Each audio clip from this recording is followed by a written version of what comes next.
Hello guys, welcome back new video. Guys आज के इस वीडियो में हम बात करेंगे बी फार्म फिफ्थ सेम में जो हमारी मेडिसिनल केमिस्ट्री सेकंड है उसके यहाँ पर हम आज के इस वीडियो में प्रीवियस ईयर क्वेश्चन पेपर के बारे में बात करने वाले हैं जो कि 2023-24 का प्रीवियस ईयर क्वेश्चन पेपर होने वाला है। तो आपको इस वीडियो को वो लास्ट तक देखना है एंड वीडियो के लास्ट में मैं आपको बताऊँगा कि इस वीडियो की PDF आपको कैसे मिलेगी, कहाँ मिलेगी, तो वीडियो को आपको लास्ट तक देखना है। तो सबसे पहले हम बात करते हैं यहाँ पर सेक्शन ए के बारे में। सेक्शन ए में जो हमारे 10 क्वेश्चन आते हैं, टोटल यहाँ पर 20 मार्क्स सेक्शन ए से हमें मिलते हैं। तो सेक्शन ए में हमारा क्वेश्चन इस प्रकार से पूछा है, जैसा कि आप देख सकते हैं, give the structure of promethazine, यानी प्रोमेथाजीन जो है उसका स्ट्रक्चर देना है। ये क्वेश्चन पूछा है सिंपली। तो स्ट्रक्चर देने से पहले इसके बारे में कुछ लिख देना है कि किस क्लास से ड्रग है एंड कैसे क्या वर्क करते हैं। तो प्रोमेथाजीन जो होती है फर्स्ट जनरेशन की H1 एंटागोनिस्ट होती है, उस क्लास की मेडिसिन होती है एंड ये डेरिवेटिव होती है फिनोथायाजिन की मोइटी इसमें प्रेजेंट होती है एंड इसमें एंटीमेटिक प्रॉपर्टीज भी रहती हैं। तो इस प्रकार से इसके बारे में हो जाएगा कुछ एंड इसका स्ट्रक्चर कुछ इसी प्रकार से हो जाएगा। तो इतना कंटेंट आपको इस क्वेश्चन में लिखना है। एंड क्वेश्चन जो है उसमें पूछा है इल्लिस हिस्टामाइन रिसेप्टर, मतलब हिस्टामाइन रिसेप्टर जो है उसको लिखना है कि कौन से हिस्टामाइन रिसेप्टर होते हैं। तो यहाँ पर मेनली 4 टाइप्स के हिस्टामाइन रिसेप्टर्स होते हैं, जैसे कि H1 receptor, H2 receptor, H3 receptor, H4 receptor. तो यहाँ पर हम बात करते हैं H1 रिसेप्टर के बारे में। तो H1 रिसेप्टर जो होता है CNS में प्रेजेंट होता है, हार्ट में प्रेजेंट होता है, स्मूथ मसल्स ऑफ GIT जो होते हैं उसमें प्रेजेंट होता है। वहीं पर H2 रिसेप्टर जो होता है CNS, gastric cells and heart uterus में प्रेजेंट होता है। एंड H3 रिसेप्टर जो है CNS में प्रेजेंट होता है, इंटेस्टाइन में, टेस्टिस में। एंड H4 रिसेप्टर जो होता है बोन मैरो एंड स्प्लीन में प्रेजेंट होता है। तो इस प्रकार से आपको हिस्टामाइन जो है उसके रिसेप्टर के बारे में लिख देना है। जैसा कि यहाँ पर अगर आप हर हिस्टामाइन कहाँ पर लोकेटेड होता है इसको लिख देंगे तो एग्जामिनर बहुत ही अच्छे से इम्प्रेस हो जाएंगे एंड मार्क्स भी आपको फुल मिल जाएंगे। एंड नेक्स्ट क्वेश्चन पूछा है, इसमें पूछा है right a note on proton pump, यानी प्रोटॉन पंप जो है उस पर एक नोट लिखना है। तो प्रोटॉन पंप जो होते हैं उसमें हाइड्रोजन आयन पंप जो होता है या फिर हाइड्रोजन पोटेशियम एटीपेज के नाम से इसको जानते हैं। एंड ये ऐसे एंजाइम्स होते हैं जो कि प्रोटॉन जो होते हैं उसको पंप करते हैं across the cell membrane. And ये एक मेजर रोल प्ले करते हैं एसिड को सिक्रेट करने में। जैसे कि जो हमारा स्टमक होता है उसमें जो HCl सिक्रेट होता है, गैस्ट्रिक एसिड सिक्रेट होता है, उसमें एक मेजर रोल प्ले करते हैं। एंड जो हमारी सेल्स होती है उसमें जो pH रेगुलेशन होता है उसमें भी एक मेजर रोल प्ले करते हैं। एंड आयन का ट्रांसपोर्टेशन जो होता है उसमें भी मेजर रोल प्ले करते हैं। तो इस प्रकार से कुछ इसकी सिंपल डिफिनेशन हो जाएगी। एंड यहाँ पर इसके बारे में लिखना है कुछ की ऐसी ड्रग्स होती हैं जो कि कंट्रोल करती हैं गैस्ट्रिक एसिडिटी को एंड पेप्टिक अल्सर जो होता है उससे कंट्रोल करती हैं, इसलिए इसे गैस्ट्रिक प्रोटॉन पंप इनहिबिटर के नाम से जानते हैं। एंड ये ऐसी ड्रग्स होती हैं जो कि मेनली वर्क करती हैं प्रोटॉन पंप जो होती है उसको ब्लॉक करने का वर्क करती हैं, जिससे कि जो स्टमक में HCl का हाइपर सिक्रेशन होता है वो ब्लॉक हो जाता है। तो इस प्रकार से ड्रग्स होती हैं। इसमें कुछ एग्जांपल होंगे जैसे कि ओमेप्राजोल होगी, रेबिप्राजोल होगी एंड पेंटोप्राजोल होगी। तो इस प्रकार से आपको इस क्वेश्चन में इतना कंटेंट लिखना है। एंड नेक्स्ट बात करते हैं क्वेश्चन नंबर जो D है, उसमें पूछा है give the structure and uses of isosorbide dinitrate, means isosorbide dinitrate है जो उसके स्ट्रक्चर एंड यूजेस के बारे में आपको लिखना है। तो इसका स्ट्रक्चर कुछ इस प्रकार से होगा, जैसे कि इसमें यहाँ पर जो हमारी ये मोइटी प्रेजेंट है उसका नाम है ग्लूसाइटोल मोइटी प्रेजेंट है इसमें। एंड यहाँ पर 3 पोजीशन जो है एंड 6 पोजीशन है इसमें नाइट्रो ग्रुप प्रेजेंट है, यानी एनहाइड्रो इसे बोल देंगे। तो इस प्रकार से इसका स्ट्रक्चर हो जाएगा जो कि आइसोसार्बाइड डाइनाइट्रेट का है। एंड इसके यूजेस के बारे में बात करते हैं तो इसका यूज मेनली एंजाइना पेक्टोरिस जो हो जाती है उसको ट्रीट करने में किया जाता है। एंड चेस्ट पेन जो होता है उसको प्रिवेंट करते हैं। एंड इसका यूज किया जाता है हाइपरटेंशन जो होती है उसको ट्रीट करने के लिए। एंड हार्ट के जितने भी डिसऑर्डर हो जाते हैं उसको ट्रीट करने के लिए आइसोसार्बाइड डाइनाइट्रेट का यूज किया जाता है। एंड नेक्स्ट क्वेश्चन पूछा है, इसमें पूछा है write the uses of chlorothiazide, यानी क्लोरथायाजाइड जो है उसके यूजेस के बारे में लिखना है। तो मेनली क्लोरथायाजाइड जो है एक डाययूरेटिक क्लास की ड्रग्स है एंड डाययूरेटिक्स जो होती हैं उनका यूज मेनली हाइपरटेंशन जो होती है उसको कंट्रोल करने में किया जाता है। तो यहाँ पर इसके यूजेस हैं कुछ इस प्रकार से, जैसे कि इसका यूज जो मेनली हाइपरटेंशन जो होती है उसको ट्रीट करने में किया जाता है। एंड इडिमा जो हो जाती है यानी सेल स्वेलिंग जो हो जाती है, मतलब एक्यूमुलेशन जो हमारे बॉडी में वाटर का ज़्यादा हो जाता है उसको ट्रीट करने में इसका यूज किया जाता है। एंड कंजेस्टिव हार्ट फेलियर जो हो जाता है उसमें भी किया जाता है इसका यूज। एंड नेफ्रोटिक सिंड्रोम, मतलब किडनी में जब कोई डिजीज हो जाती है तो उसमें भी इसका यूज किया जाता है। एंड डायबिटीज इंसिपिडस जो होती है उसमें भी इसका यूज किया जाता है। एंड किडनी में स्टोन हो जाती है उसमें यूज किया जाता है। एंड एज ए डाययूरेटिक इसका यूज किया जाता है। तो इस प्रकार से क्लोरथायाजाइड जो है उसके यूजेस हो जाएंगे। बस इतना ही कंटेंट आपको इस क्वेश्चन में लिखना रहेगा। एंड नेक्स्ट क्वेश्चन पूछा था जो कि था डिफाइन हाइपरटेंशन, मतलब हाइपरटेंशन जो क्या होता है उसको डिफाइन करना है। तो हाइपरटेंशन जो होता है उसे हाई ब्लड प्रेशर के नेम से जानते हैं। एक ऐसी कॉमन कार्डियोवास्कुलर कंडीशन होती है, डिजीज होती है, जिसमें कि जो हमारा ब्लड प्रेशर होता है वो बढ़ जाता है नॉर्मल से ज़्यादा, मतलब ब्लड प्रेशर हो जाता है। मीन्स जो नॉर्मल ब्लड प्रेशर होता है 120/80 mmHg होता है, एंड हाई ब्लड प्रेशर के केस में जो हमारा ब्लड प्रेशर होता है नॉर्मल से ज़्यादा हो जाता है, मतलब 140/90 mmHg हमारा ब्लड प्रेशर हो जाता है, तो इसे ही हाइपरटेंशन बोलेंगे, मतलब ब्लड प्रेशर जो होगा नॉर्मल से ज़्यादा बढ़ जाना। एंड इसको ट्रीट करने के लिए जो मेडिसिन यूज होती हैं उसे एंटी हाइपरटेंसिव मेडिसिन बोलेंगे। एंड नेक्स्ट क्वेश्चन पूछा है इसमें, right the uses of minoxidil, यानी मिनॉक्सिडिल जो है उसके यूजेस के बारे में लिखना है। तो सबसे पहले लिखना है कि मिनॉक्सिडिल जो है वो किस क्लास की ड्रग है। तो यहाँ पर जो मिनॉक्सिडिल है वैसोडाइलेटर ड्रग है, जो कि एंटी हाइपरटेंसिव क्लास में आती है। तो इस प्रकार से पहले लिख देना। एंड इसके यूजेस, जैसे कि इसका यूज किया जाता है हाइपरटेंशन को ट्रीट करने के लिए। आर्टेरियल फाइब्रिलेशन जो हो जाता है उसको ट्रीट करने में इसका यूज किया जाता है। एंड वैसोडाइलेटर की तरह भी यूज करते हैं इसको। एंड हेयर ग्रोथ जो होता है उसको प्रमोट करने में भी इसका यूज किया जाता है। एंड ब्लड प्रेशर जो होता है, हाई ब्लड प्रेशर, उसको ट्रीट करने में इसका यूज किया जाता है। एंड हार्ट से भी जो डिसऑर्डर्स हो जाते हैं उसको ट्रीट करने में इसका यूज किया जाता है। तो इस प्रकार से यहाँ पर मिनॉक्सिडिल के कुछ यूजेस हो जाएंगे। एंड नेक्स्ट क्वेश्चन जो है उसमें पूछा है, give the structure and uses of testosterone, यानी टेस्टोस्टेरॉन जो है उसके स्ट्रक्चर के बारे में लिखना है आपको कि किस प्रकार से स्ट्रक्चर होता है, एंड इसके यूजेस को आपको लिखना है यहाँ पे। तो इसका स्ट्रक्चर कुछ इस प्रकार से होगा, जैसे कि यहाँ पर साइक्लोपेंटेनो पर हाइड्रोफेनेंथ्रीन की मॉइटी प्रेजेंट होगी, जिसमें कि डी रिंग होगी। फर्स्ट रिंग जो यहाँ पर होगी वो फेनेंथ्रीन की रिंग होगी, एंड सेकेंड रिंग जो होगी साइक्लोपेंटेन की होगी। एंड यहाँ पर जो 19 होगा यहाँ पर एक CH3 यानी मिथिल ग्रुप लगा होगा, एंड 18 पोजीशन पे होगी उस पर भी मिथिल ग्रुप लगा होगा। मतलब टेस्टोस्टेरोन जो होता है इसमें 18 कार्बन प्रेजेंट होते हैं। इस प्रकार से इसका स्ट्रक्चर कुछ होता है।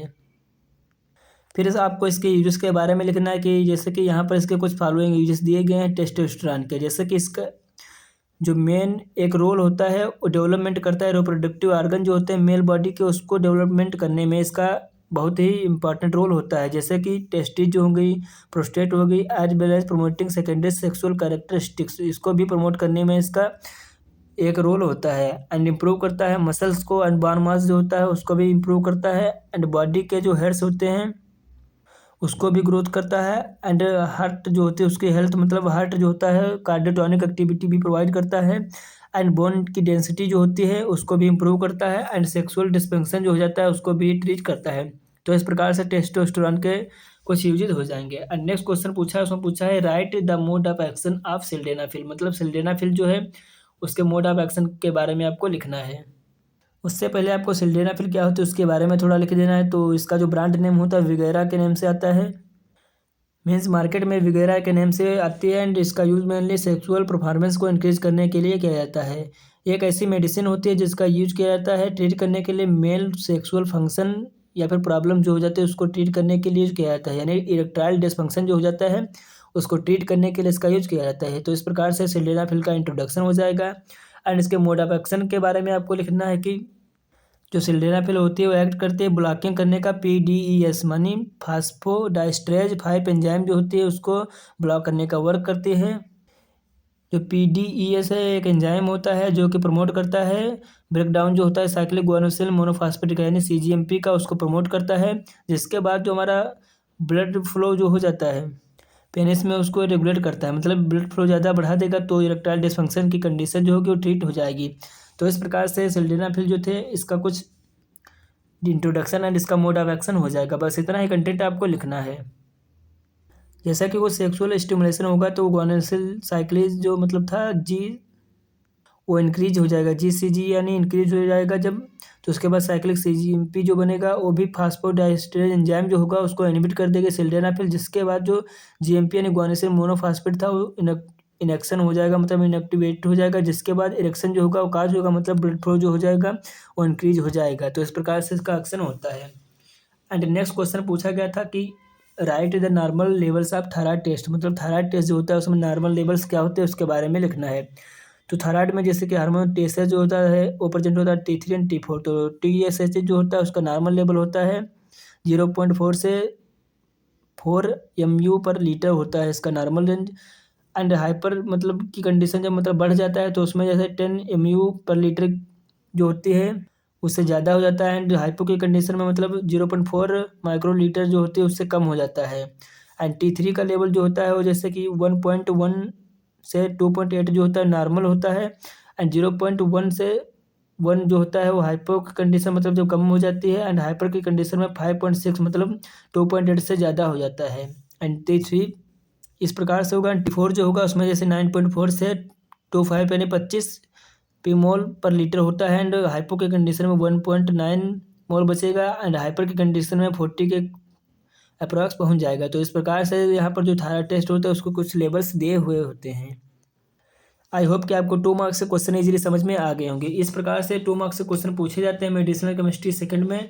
इसको आप अच्छे से अगर तैयार कर लेते हैं तो आपको एग्जाम में अच्छे मार्क्स मिल जाएंगे, क्योंकि सेम इसी तरह ही क्वेश्चन आते हैं, बस थोड़ा पैटर्न चेंज हो जाता है। एंड अब हम यहाँ पर बात करने वाले सेक्शन बी के बारे में कि सेक्शन बी जो होता है उसमें टोटल 3 क्वेश्चंस होते हैं। 3 क्वेश्चंस में से आपको केवल 2 क्वेश्चंस करने होते हैं। यहाँ पर जो एक क्वेश्चन होता है सिंगल और 10 मार्क्स का होता है। इस हिसाब से यहाँ पर जो हमारा सेक्शन बी होता है इसमें आपको 20 मार्क्स मिल जाते हैं।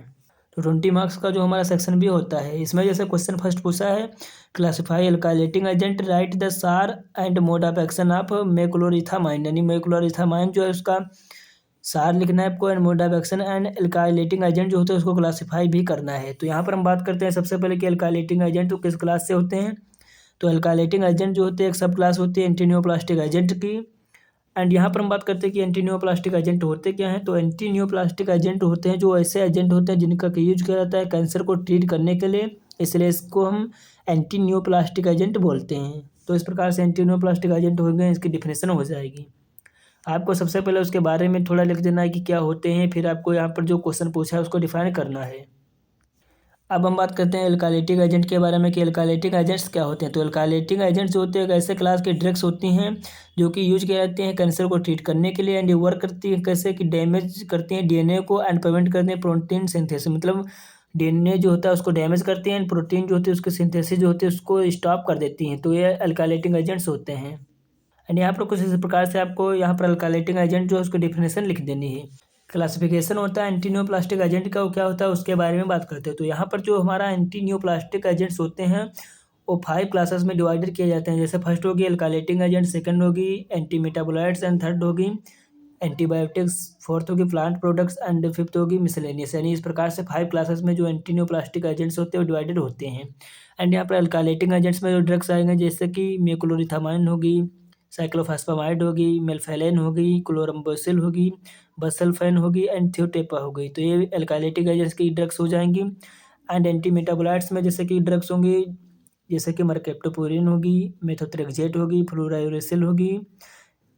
इस प्रकार से यहाँ पर एंटी मेटाबोलाइट्स में ड्रग्स हो जाएंगे। एंड एंटीबायोटिक्स में ड्रग्स होंगी जैसे कि डाक्टिनोमाइसिन होगी, डाउनोरुबिसिन होगी, डॉक्सोरुबिसिन होगी, एंड बिलियोमाइसिन होगी। तो एंटीबायोटिक्स में ड्रग्स आ जाएंगी। एंड प्लांट प्रोडक्ट्स में जैसे कि जो ड्रग्स होंगे उसमें जैसे कि इटोपोसाइड होगी, बिनब्लास्टिन सल्फेट होगी, एंड बिनक्रेस्टिन सल्फेट होगी। मतलब बिनक्रेस्टिन आप स्टार्टिंग से पढ़ते आ रहे होंगे कि इसका यूज कैंसर को ट्रीट करने में होता है। तो यहाँ पर प्लांट प्रोडक्ट में आ जाएंगी ये। एंड मिसलेनियस में जैसे कि आ जाएंगे सिस्प्लॉन्टिन होगी एंड मिटोटोन होगी। तो इस प्रकार से जो एंटी न्योप्लास्टिक एजेंट्स का है वो कुछ क्लासिफिकेशन इस प्रकार से होगा, आपको यही सिंपल लिख देना है। ऐसा क्लासिफिकेशन हो जाएगा। इसके बाद पूछा है यहाँ पर कि सार जो होता है वो क्या होता है मेक्लोरिथामाइन का। सार के बारे में बात करेंगे अब हम। तो सार में सिंपली आपको जो मस्टिन्स होते हैं यानी अल्काइलेटिंग एजेंट्स होते हैं उन्हें सिंपली मस्टिन के नाम से जानते हैं। मस्टिन जो होते हैं उससे उसमें हमारी ड्रग्स आ जाए जैसे कि मेक्लोरिथामाइन होंगे। तो इस प्रकार से इसका स्ट्रक्चर होगा, इसको आपको ड्रा कर लेना है। एंड आपको यहाँ पर सिंपली इसके बारे में डिफिनेशन थोड़ी लिख देनी है, क्योंकि यहाँ पर जो हमारा क्वेश्चन आता है वो 10 मार्क्स में आता है। 10 मार्क्स के अकॉर्डिंग इसमें कंटेंट होना भी बहुत नेसेसरी कि कंटेंट भी उतना होना चाहिए। एंड यहाँ पर जो मस्टिन होते हैं सिंपल नाइट्रोजन मस्टर्ड होते हैं जिनका कि यूज किया जाता है डेवलपमेंट में, अदर नाइट्रोजन मस्टर्ड के डेवलपमेंट में इसका यूज किया जाता है। एंड यहाँ पर नेक्स्ट पॉइंट लिखा है ethylene moiety between the nitrogen and chloride is essential for biological activity to form aziridinium ion. मतलब जो इथाइलिन मॉइटी होती है नाइट्रोजन एंड क्लोराइड के बीच में, ये बहुत ही ज़्यादा इंपॉर्टेंट होती है जो कि एजीरिडियम आयन का फॉर्मेशन करती है। अगर यहाँ पर जो इथाइल मॉइटी होता है उसमें इंक्रीज या डिक्रीज करेंगे तो इसकी एक्टिविटी जो होगी वो डिक्रीज हो जाएगी। जैसे कि इथाइल मॉइटी जो है इसमें हम लेंथ इसकी जो इंक्रीज करेंगे या फिर डिक्रीज करेंगे तो इसकी एक्टिविटी जो होगी वो डिक्रीज हो जाएगी। नेक्स्ट आता है प्रेजेंट ऑफ क्लोराइड एटम, यानी क्लोराइड एटम जो होता है उसकी प्रेजेंस क्या होती है। तो उसमें हम बात करेंगे जैसे कि क्लोराइड जो एटम होता है वो जब प्रेजेंट होता है तो क्या होती है उसके बारे में बात करेंगे। तो यहाँ पर पॉइंट लिखा है कि क्लोराइड एटम जो होता है उसकी बायोलॉजिकल एक्टिविटी के लिए एसेंशियल होता है। अगर क्लोराइड एटम जो होगा उसको हम रिप्लेस करेंगे अदर हाइड्रोजन एटम के साथ तो इसकी एक्टिविटी जो होती है वो डिक्रीज हो सकती है। तो क्लोराइड एटम को डिक्रीज करने से इसकी एक्टिविटी जो होगी वो डाउन हो सकती है। एंड नेक्स्ट है यहाँ पर प्रेजेंस ऑफ मिथिल ग्रुप, यानी मिथिल ग्रुप जो प्रेजेंस है उससे क्या होगा, जैसा कि आप देख सकते हैं जो मिथिल ग्रुप प्रेजेंट होगा उससे क्या हो सकता है। तो मिथिल ग्रुप जो होगा वो भी एसेंशियल होता है इसकी बायोलॉजिकल एक्टिविटी के लिए या फिर स्ट्रक्चरल एक्टिविटी के लिए, क्योंकि इसमें जो वीक इलेक्ट्रॉन डोनेटिक प्रॉपर्टीज जो मिथिल ग्रुप में होती हैं इसलिए ये इसेंशियल होता है स्ट्रक्चरल एक्टिविटी के लिए। अगर मिथाइल ग्रुप जो होगा उसको हम रिप्लेस करेंगे इलेक्ट्रॉन विथड्रॉइंग ग्रुप के साथ तो इसी आर्डर में ये अजेडियम आयन का फॉर्मेशन करेगा जिसके थ्रू इसकी एक्टिविटी जो होगी वो बढ़ सकती है यानी इंक्रीज हो सकती है। तो इस प्रकार से इसका सार हो जाएगा जो हमारा पूछा था। एंड इसमें पूछा था मोड ऑफ एक्शन के बारे में, तो मोड ऑफ एक्शन में आपको लिखना क्या है कि it damage DNA by formation of cross link, मतलब डीएनए जो होता है उसको डैमेज करता है क्रॉस लिंक फॉर्मेशन के थ्रू। एंड प्रिवेंट करता है डीएनए के सिंथेसिस को जिससे कि आरएनए ट्रांसक्रिप्शन होता है अटैचमेंट के थ्रू एल्किल ग्रुप्स के साथ जो कि डीएनए बेसिस में होता है। By induction of mispairing of the nucleotide leading to mutation, मतलब जो हमारे न्यूक्लियोटाइड्स वहाँ पर अटैच होंगे उसमें हम म्यूटेशन करेंगे तो उसके बाद यहाँ पर न्यूक्लियोटाइड जो होंगे म्यूटेट होने लगे, मतलब डीएनए जो होगा उसकी सिंथेसिस स्टॉप हो जाएगी। तो इस प्रकार से इसका मोड ऑफ एक्शन हो जाएगा। एंड इसके यूजेस, जैसे कि यूजेस के बारे में बात करें तो इसका यूज किया जाता है हार्ट स्किन्स डिजीज़ को ट्रीट करने के लिए, यानी चिल्ड्रेंस जो होते हैं उसमें लिम्फोमा जो हो जाता है उसको ट्रीट करने के लिए इसका यूज किया जाता है। एंड पॉलीसिस्थेमिया वेरा जो होती है उसको भी ट्रीट करने के लिए इसका यूज किया जाता है। जैसे रेड ब्लड सेल जो होती है कैंसर की आरबीसी हो जब बढ़ने लगती हैं तो उसको कंट्रोल करने में भी इसका यूज करते हैं। इसको यूज करते हैं मैलिग्नेंट ट्यूमर्स को कंट्रोल करने के लिए। तो इस प्रकार से कुछ मोड ऑफ एक्शन होगा एंड यूजेस हो जाएंगे। एंड यहाँ पर फ्लो चार्ट में इसका मोड ऑफ एक्शन दिया जिससे कि अल्काइलेटिंग एजेंट जो होंगे वो प्रोड्यूस करेंगे कार्बोनियम आयन को जिससे कि वो हाईली रिएक्टिव हो जाएंगे, जिसके बाद ये ट्रांसफर हो जाएंगे एल्किल ग्रुप या सब्स्टिट्यूट होंगे एल्किल ग्रुप इसमें, तो सेलुलर माइक्रो मॉलिक्यूल जो होंगे वो फॉर्म करेंगे कोवलेंट बॉन्ड का जिसके बाद एक क्रॉस लिंकिंग करेंगे या फिर सेशन या फिर आरएनए जो होगा उसको स्ट्रैंड को स्टॉप कर देंगे। उसके बाद जो डीएनए जो हो जाएगा उसकी सिंथेसिस जो होगी इनहिबिट हो जाएगी। तो इस प्रकार से इसका मोड ऑफ एक्शन होता है। आई होप कि आपको समझ में आ गया होगा। नेक्स्ट क्वेश्चन पूछा है इसमें सेक्शन बी का क्वेश्चन नंबर 2 है, उसमें पूछा है write the synthesis SAR and mechanism of action of diphenhydramine, means diphenhydramine की सिंथेसिस लिखनी है, इसका सार लिखना है एंड मैकेनिज्म ऑफ एक्शन भी इसका लिखना है। तो सबसे पहले आपको डाइफिनहाइड्रामाइन के बारे में लिखना होगा कि किस क्लास की मेडिसिन है। तो डाइफिनहाइड्रामाइन जो होती है वो एक एंटीहिस्टामिनिक एजेंट है जो कि H1 एंटागोनिस्ट में आता है, जो कि फर्स्ट जनरेशन H1 एंटागोनिस्ट से ब्लॉक करता है जो कि एज एंटीहिस्टामिनिक एक्शन प्रोड्यूस करती है। ये ऐसी ड्रग्स होती हैं जो कि कम्पिटिटिव इनहिबिट करते हैं H1 रिसेप्टर को, मतलब H1 रिसेप्टर जो होता है उसको कम्पिटिटिवली इनहिबिट कर देती हैं। एंड ये प्रेजेंट कहाँ कहाँ होती है, जैसे कि स्टमक होगा, मसल्स होगी, एंडोथेलियल सेल्स होगी एंड सीएनएस एंड हार्ट, इन सभी जगहों में प्रेजेंट होता है। जो H1 रिसेप्टर होता है वो प्रेजेंट होता है। एंड ये फर्स्ट जनरेशन की ड्रग्स जो होती हैं वो लाइपोफिलिक नेचर में होते हैं, इसलिए इजीली ट्रिपल बी यानी ब्लड ब्रेन बैरियर को इजीली क्रॉस कर देती हैं। जिसके बाद सीएनएस जो होता है उसको डिप्रेस करेंगे, सीडेशन को काज करती हैं। यानी जो हमारी फर्स्ट जनरेशन की H1 एंटागोनिस्ट होती है उनका एक ड्रॉबैक भी होता है कि ये सीडेशन जो होती है उसको काज करते हैं क्योंकि हाई लाइपोफिलिक इन नेचर में ड्रग्स होती हैं। एंड एंटी हिस्टामिनिक ये प्रिवेंट नहीं करते हैं हिस्टामिन का फार्मेशन या रिलीज होने को प्रिवेंट नहीं कर सकती एंटी हिस्टामिनिस ड्रग्स जो होती हैं। एंड ये जो ड्रग होती हैं वो ब्लॉकेज कार्य करती हैं H1 रिसेप्टर में, जिसके बाद जो vascular permeability and relaxation of smooth muscles होता है वो डिक्रीज हो जाता है। तो इस प्रकार से कुछ डाइफिनहाइड्रामाइन जो होगी वो मेडिसिन होगी जिसके बारे में यहाँ पर इंट्रोडक्शन हो गया। एंड उसका स्ट्रक्चर कुछ इस प्रकार से होगा जैसे कि डाइफिनहाइड्रामाइन नेम से पता चला कि डाइफिनिल जो रिंग होगी वो प्रेजेंट होगी। एंड इस प्रकार से यहाँ पर इथाइलिन मॉइटी होगी, टर्सरी नाइट्रोजन एटम प्रेजेंट होगा। तो इस प्रकार से इसका स्ट्रक्चर हो जाएगा। एंड इसके सिंथेसिस के बारे में बात करते हैं तो इसकी सिंथेसिस में सिंपली यहाँ पर जो हम डाइफिनिल मीथेन जो लेंगे, डाइफिनिल मीथेन जो होगा वो रिएक्ट करेगा ब्रोमीन के साथ in the presence of light. Light की प्रेजेंस में जब ब्रोमीन के साथ रिएक्ट करेगा डाइफिनिल मीथेन तो यहाँ से HBr जो होगा रिमूव हो जाएगा। एंड यहाँ पर इस प्रकार से कंपाउंड जो होगा बन जाएगा जिसका कि नेम होगा डाइफिनिल ब्रोमोमीथेन बन जाएगा। फिर ये जो कंपाउंड बनेगा उसको हम रिएक्ट कराएंगे डाई मिथिल अमीनो इथेनॉल के साथ रिएक्ट कराएंगे, जिसके बाद यहाँ पर जो HBr जो होगा रिमूव हो जाएगा एंड ये कंपाउंड जो यहाँ से अटैच हो जाएगा इसके साथ। तो इस प्रकार से डाइफिन हाइड्रामाइन जो होगा बन जाएगा एंड Na2CO3 की प्रेजेंस में रिएक्शन होगी 140 डिग्री सेल्सियस पर, तो HBr यहाँ से रिमूव हो जाएगा एंड डाइफिन हाइड्रामाइन जो होगी उसकी सिंथेसिस हो जाएगी। तो इस प्रकार से इसकी सिंथेसिस हो जाएगी। तो अब हम बात करते हैं इसके सार के बारे में कि जो डाइफिन हाइड्रामाइन होता है उसका सार क्या होता है उसके बारे में बात करते हैं। तो इस प्रकार से इसका स्ट्रक्चर होगा जिसमें कि एरिल ग्रुप प्रेजेंट होगा, एजो रिंग होगी एंड यहाँ पर मेजर एटम होगा जैसे कि एक्स से यहाँ पर रिप्रेजेंट करेंगे एंड यहाँ पर इथाइलिन ब्रिज भी एक प्रेजेंट होगा एंड यहाँ पर एमाइन ग्रुप जो होगा लास्ट में प्रेजेंट होगा, जिससे कि यहाँ पर डिफरेंट कलर का यूज करके लिखा गया है जिससे कि आपको आसानी में समझ में आ जाए।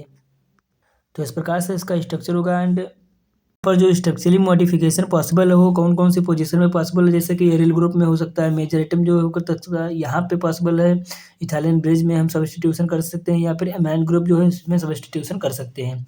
जैसा कि यहाँ पर लिखा है substitution on aryl group major atom and ethylene bridge and amine group. तो इस प्रकार से सब्स्टिट्यूशन पॉसिबल है। अब हम बात करते हैं एरिल ग्रुप जो उसमें सब्स्टिट्यूशन करेंगे तो क्या होगा, यहाँ पर जो 2 एरिल ग्रुप जो होते हैं यानी फिनल रिंग्स जो होती हैं वो रिक्वायर्ड होती हैं एक्टिविटी के लिए एंड ये जो एरिल ग्रुप है या फिर फिनल रिंग होगी यहाँ पर हेटेरोसाइक्लिक रिंग होंगी। अगर हेटेरोसाइक्लिक रिंग होगी तो इसकी एक्टिविटी जो होगी इंक्रीज हो जाएगी, मतलब हेटेरोसाइक्लिक अगर रिंग यहाँ पर प्रेजेंट होगी तो इसकी एक्टिविटी जो होगी इंक्रीज हो जाएगी जैसे कि डाइफिन हाइड्रामाइन में प्रेजेंट होती हैं। नेक्स्ट यहाँ पर कि जो एरिल ग्रुप या फिनल रिंग प्रेजेंट है यहाँ पर अगर हम किसी भी सब्स्टिट्यूशन के लिए हाइड्रोजन का जैसे क्लोरीन ब्रोमीन आयोडीन फ्लोरीन तो इसकी एक्टिविटी जो होगी इंक्रीज हो जाएगी। तो यहाँ पर इस प्रकार से इसका सार होगा सब्स्टिट्यूशन ऑन मेजर एटम यानी मेजर एटम जैसे कि ऑक्सीजन कार्बन एंड नाइट्रोजन जो होगा उसका सब्स्टिट्यूट करेंगे अगर हम तो इसकी एक्टिविटी जो होगी डिक्रीज हो जाएगी। एंड इसी प्रकार इथाइलिन ब्रिज जो होगा उसमें हम अगर उसकी संख्या जो होगी नंबर ऑफ कार्बन्स जो होंगे उसको बढ़ा देंगे तो उसकी एक्टिविटी डिक्रीज हो जाएगी। And substitution on amine group के बारे में बात करते हैं तो एमीन ग्रुप जो होगा वो सिंपली टर्सरी नाइट्रोजन होना चाहिए जिससे कि इसकी एक्टिविटी जो होगी बहुत ही मैक्सिमम एक्टिविटी होगी। एंड सम टाइप जो टर्सरी एमीन ग्रुप जो होता है वो हेटेरोसाइक्लिक रिंग का पार्ट होता है जिसके बाद इसकी एक्टिविटी जो होगी वो इंक्रीज हो जाती है जैसे कि क्लोसाइक्लिजीन। इस प्रकार से यहाँ पर इसका सार हो जाएगा। एंड नेक्स्ट यहाँ पर पूछा है मोड ऑफ एक्शन। तो मोड ऑफ एक्शन जैसे कि डाइफेनहाइड्रामाइन जो होती है कॉम्पिटिटिव एंटागोनिस्ट होती है H1 रिसेप्टर का, यानी H1 रिसेप्टर जो होता है वो सेंट्रली काज करता है ड्राउजिनेस को, उसको ब्लॉक कर देती हैं ड्रग्स जो होती हैं, इसलिए एक पोटेंट एंटी मस्करेनिक एजेंट्स भी इसे बोलते हैं। एंड इसका यूज मेनली किया जाता है कि जो एलर्जिक रिएक्शंस हो जाते हैं उसको ट्रीट करने के लिए, जैसे कि आर्टिकेरिया यानी स्किन में जब एलर्जी हो जाती है उसे आर्टिकेरिया बोलते हैं। एंड कंजक्टिविटीज़ यानी आइज़ में जब कोई प्रॉब्लम हो जाती है उसे कंजक्टिविटीज़ बोलते हैं। एंड रिनाइटिस मतलब रनी नोज जो हो जाती है उसमें भी इसका यूज़ किया जाता है, मतलब एलर्जिक कंडीशंस में इसका यूज़ किया जाता है। एंड प्रिवेंट करते हैं मोशन सिकनेस यानी मिचली जब होने लगती है तो उसमें भी इसका यूज़ किया जाता है। एंड ये ट्रिपल बी को क्रॉस कर देती हैं जिससे कि सीडेशन काज करती है तो इसलिए इसका यूज़ किया जाता है इंसोम्निया को ट्रीट करने के लिए। एंड पार्किंसन डिजीज़ को भी ये ट्रीट करती हैं क्योंकि इसमें एंटी मस्करेनिक प्रॉपर्टी भी होती है। तो इस प्रकार से आपको इतना क्वेश्चन 10 मार्क्स के अकॉर्डिंग इस क्वेश्चन में आपको इतना आंसर लिखना है। आई होप कि आपको समझ में आ गया होगा। नेक्स्ट क्वेश्चन पूछा है जो है वो classified diuretics give the synthesis and mechanism of action of acetazolamide. बहुत ही ज़्यादा इंपॉर्टेंट क्वेश्चन है डायरेटिक्स वाला।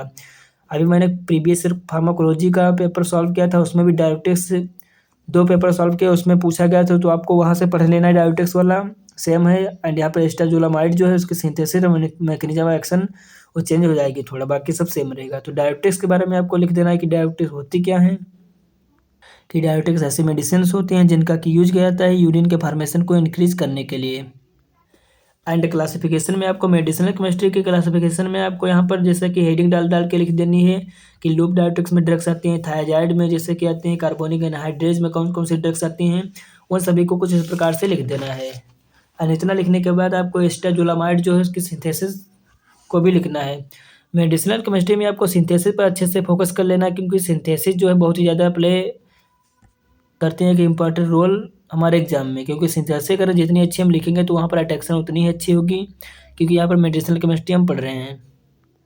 तो जैसे एस्टाजोलामाइड जो होगी उसकी सिंथेसिस होगी 5 अमीनो 1,3,4 थायाजोल टू थायोल, यानी इससे इसकी सिंथेसिस जब होगी तो इसको हम रिएक्ट कराएंगे एस्टिक एनहाइड्राइड के साथ, जिसके बाद इसका स्टाइलेशन होगा तो यहाँ से ब्रेक हो जाएगा। एंड जब CH3 COOH यहाँ से रिमूव हो जाएगा, मतलब एसिटिक एसिड। तो इस प्रकार से यहाँ पर कंपाउंड जो होगा फॉर्म हो जाएगा। फिर जिसके बाद यहाँ पर हम कंडेंसेशन जब इसका कराएंगे तो इस प्रकार से कंपाउंड बनेगा। एंड यहाँ पर जब अमोनिएशन कराएंगे NH3 की प्रेजेंस में तो HCl निकल जाएगा एंड यहाँ पर हमारा स्टाजोलामाइड वो फॉर्म हो जाएगा। तो इस प्रकार से इसकी सिंथेसिस हो गई। एंड इसके मोड ऑफ एक्शन के बारे में बात करते हैं तो मोड ऑफ एक्शन इसमें इस प्रकार से होगा कि जैसे ये कैसे प्रिवेंट करेगा हमारे सोडियम एंड पोटेशियम आयंस को, एंड यहाँ पर कार्बोनिक एसिड जो होगा उसको कैसे इंक्रीज कर देगा। तो इस प्रकार से इसका मोड ऑफ एक्शन हो जाएगा। इसे आप पढ़ सकते हैं, क्योंकि टाइम ज़्यादा यहाँ पर लगेगा तो इसलिए मैं एक्सप्लेन नहीं कर रहा हूँ एक एक क्वेश्चन को। एंड यहाँ पर इसको आपको यूजेस भी इसके लिख देने हैं। तो यहाँ पर हमारा सेक्शन बी जो है कंप्लीट हो जा रहा है इस प्रकार से। एंड नेक्स्ट अब हम बात करते हैं यहाँ पर सेक्शन सी के बारे में। तो सेक्शन सी जो होता है उसमें टोटल 7 क्वेश्चन आते हैं, लेकिन 7 क्वेश्चन में से आपको 5 क्वेश्चन ही करने रहते हैं, लेकिन यहाँ पर 7 मार्क्स का एक क्वेश्चन होता है।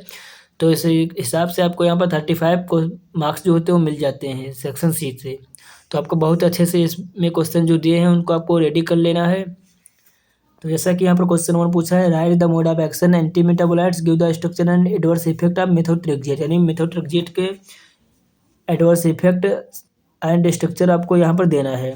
एंड एंटी मेटाबोलाइट क्या होते हैं उसको भी लिखना है। तो यहाँ पर जैसा देख सकते हैं कि एंटी मेटाबोलाइट जो होती हैं वो न्यूप्लास्टिक एजेंट होती हैं एंड इसकी एक क्लास होती है न्यूप्लास्टिक की फर्दर, जिसे कि एंटी मेटाबोलाइट्स बोलते हैं। उसी में हमारी ड्रग्स आती है मेथोट्रेक्सेट, उसके स्ट्रक्चर को भी लिखना है। तो एंटी मेटाबोलाइट जो होते हैं उनका जैसे कि न्यूप्लास्टिक एजेंट होते हैं, तो मतलब कैंसर जो होता है उसको ट्रीट करने के लिए इसका यूज़ किया जाता है। एंड मेटाबोलाइट जो होते हैं वो इससे इम्पॉर्टेंट कॉन्स्टिट्यूएंट होते हैं जो कि रिस्पॉन्सिबल होते हैं DNA के सिंथेसिस के लिए, जैसे कि प्यूरिन होगा, पिरिमिडीन हो गया एंड फोलिक एसिड हो गया। एंड मेथोट्रेक्सेट जो होता है क्लास से बिलोंग करता है, जैसे कि फोलिक एसिड एनालॉग जो होते हैं उसकी क्लास से बिलोंग करता है।